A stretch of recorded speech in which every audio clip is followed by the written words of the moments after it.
membebaskan diri dari hawa nafsu, yang pertama adalah tahliyah.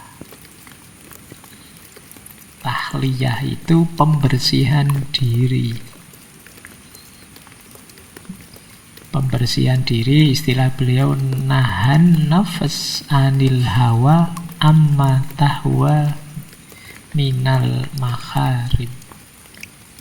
Jadi mencegah jiwa dari hawa nafsu, dari apa yang disukai, dari perkara-perkara yang haram. Jadi ayo pertama-tama kita bersih-bersih dulu. Kalau masih ada dendamnya, singkirkan dendam itu. Kalau masih ada malesnya, buang males itu. Ada sombongnya, buang dulu sombongnya. Ada ujubnya, buang dulu ujub itu. Ada riaknya, buang dulu. Ini namanya tahliyah. Jadi bersih-bersih dulu, jangan dicampur. Maksudnya tiba-tiba melakukan kebaikan, melakukan apa? Kalau dalamnya masih kacau, kebaikan yang teman-teman lakukan hanya akan jadi makanan hawa nafsu. Pak, saya akan tutupi kejelekan tadi dengan sedekah misalnya. Tapi kalau jiwa kita masih ujub, masih sombong, ya sedekah tadi hanya jadi kendaraan kesombongan kita. Pak, saya akan membantu orang lain. Nah, membantu orang itu kalau kita masih ada iri, dengki, mungkin bagian dari pelampiasan iri, dengki kita. Maka yang lebih penting pertama-tama bersih-bersihnya. Namanya tahliyah. Ini rute pertama yang harus kita tempuh. Kalau teman-teman ada waktu muhasabah, coba cek ya, yang negatif dari kita apa, kita bersihkan. Kalau mikir sendiri tidak bisa, tanya teman. Aku itu jelekku apa ya? Meskipun ya luar biasa kalau ada orang tidak sadar jeleknya apa itu. Orang lain, wah kamu cerewet, wah kamu sombong sekali, kamu itu mungkin. Kalau ada teman dekat boleh tanya. Kalau teman juga susah, musuh. Kata Imam Ghazali, gunanya punya musuh itu antara lain bisa menunjukkan di mana kejelekanmu. Jadi kalau kamu punya musuh, coba kamu cek postingan-postingan musuhmu tentang dirimu. Itu biasanya lebih terus terang. Kalau teman mungkin ngomongnya masih basa-basi, masih ditutup-tutupi. Begitu musuhmu terang-terangan sudah bilangnya. Jadi bahagialah kalian yang masih punya haters. Karena dia yang akan menunjukkan jelekmu di mana saja. Tanpa kamu bayar, dia dengan ikhlas ngasih tahu jelekmu di mana. Dan ini untungnya di situ. Kita manfaatkan untuk takholli, bersih-bersih diri. Jangan-jangan saya memang begitu. Oh ternyata di mata orang lain saya itu menyakitkan, saya itu pemarah, saya itu. Nah itu kita bersihkan dulu. Namanya takholli.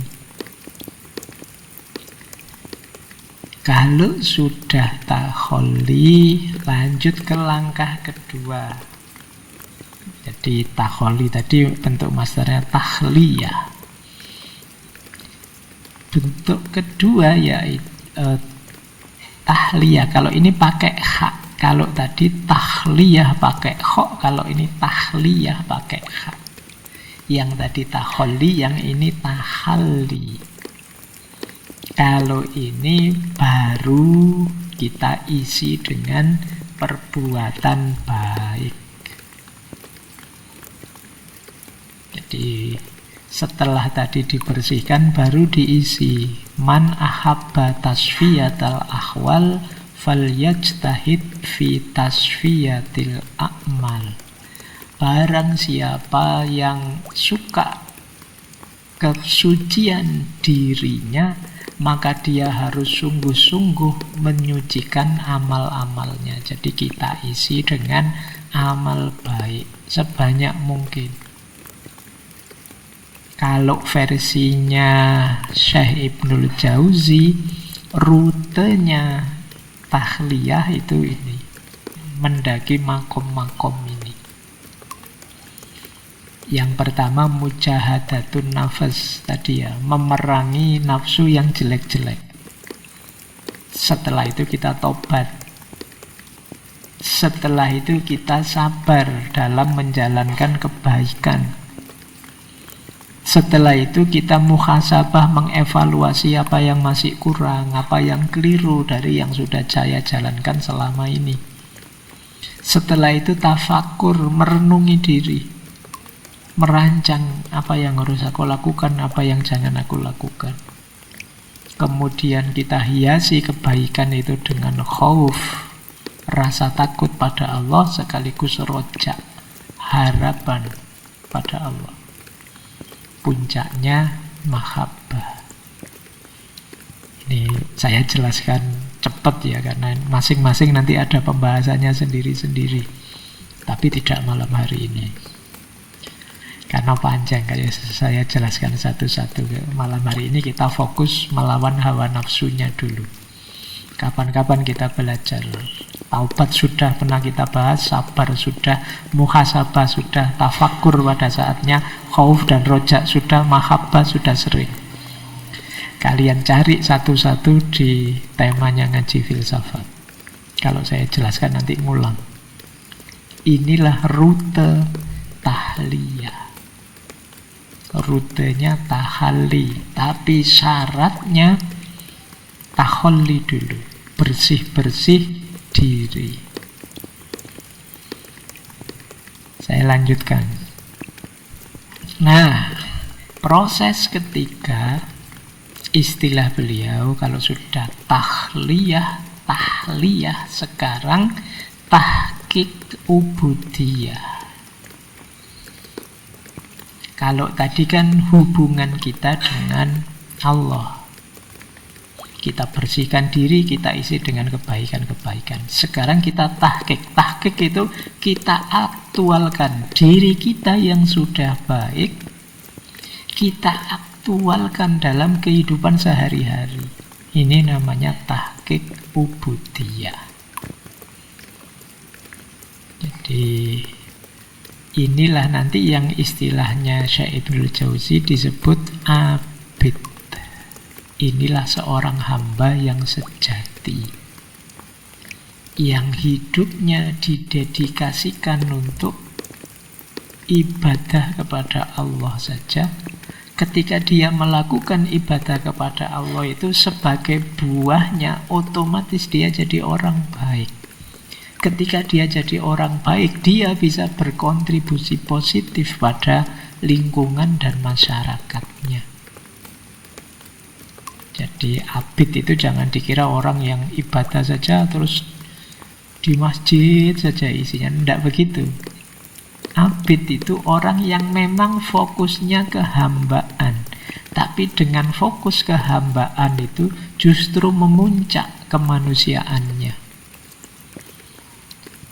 Jadi tidak kok lupa dengan kehidupan kemanusiaannya. Makanya banyak para sufi itu yang dulu sekaligus pejuang. Banyak para sufi yang juga pahlawan, membebaskan diri dari penjajahan. Bukan berarti terus mereka tidak peduli agamanya atau kemudian meninggalkan dunianya. Tidak, dua-duanya jalan. Menjadi manusia itu yang paling ideal adalah sekaligus menjadi hamba. Menjadi hamba yang paling ideal ya menjadi manusia. Jadi ini satu paket sebenarnya. Itu kalau istilahnya Syekh Ibnul Jauzi tahqiqul ubudiyah. Jadi aktualisasi atau realisasi dari jiwa yang sudah bersih, sudah cuci dalam penghambaan kepada Tuhan. Jadi ini rutenya. Saya belum menjelaskan tipsnya ya. Tips tahliyah gimana, tahaliyah gimana. Tapi diawali dari bersih-bersih, kemudian diisi dengan perbuatan baik, kemudian dibiaskan, diaktualkan dalam kehidupan sehari-hari. Inilah bukti bahwa kita sudah bebas dari jeratan hawa nafsu.